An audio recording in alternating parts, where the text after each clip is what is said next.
Syempre, ang ating 1 meal for today ay tokwat baboy. 1 meal a day tayo. Anong oras na ba ngayon? Ay mag 8 o'clock na. Okay, syempre, tokwa. Malutong na tokwa. Ating 1 meal for today ay tokwat baboy. Syempre, nagluto tayo sa mainit na mantika netong liempo. Baboy yan, guys, ha? Sobrang binabad namin siya sa mantika.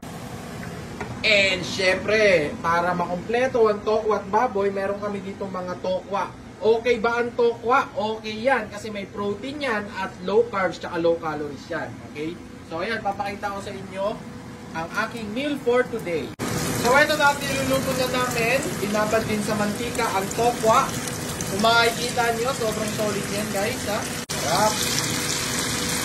At syempre, para makumpleto ang ating tinatawag na tokwat baboy, nilagyan natin yan ng kalamansi. Okay? Sibuyas, may suka, tapos may bawang, and syempre sili, pampasarap. At syempre, china-chop-chop na namin ang ating gagawing tokwat baboy. Guys, sobrang healthy na itong kakainin ko. Pero, wala akong kakaining kanin. Okay? No carbs. Puro lang karne. Tapos tokwa. Tapos, syempre, some spice para hindi tayo magsawa sa kinakain natin. So, kayo mag-iisip kung anong gusto nyong kainin. Basta make sure na kung magkikito diet kayo, iiwasan nyo lang ang mga carbohydrates. Okay? Yun ang pinakamahalagang payo ko. At yan, ibubuhos na ang ginawa naming kalamansi, toyo, suka, sili, at bawang at sibuyas. Okay, buhos na lahat. Yun o.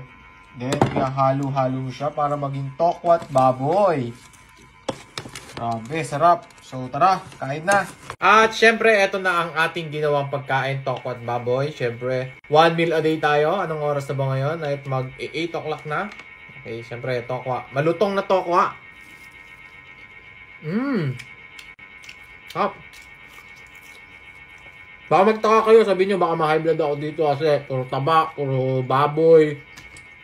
Okay lang yan, guys. Basta hindi kayo kumakain ng kanin. Hindi kayo masyado nagka-carbs. Okay lang yan. Goods lang yan. Diba? Hanapin mo kung saan ka tatagal sa diet. So, itong diet na to, ang gustong-gusto ko talaga. Ketogenic. Yeah, let's go. So,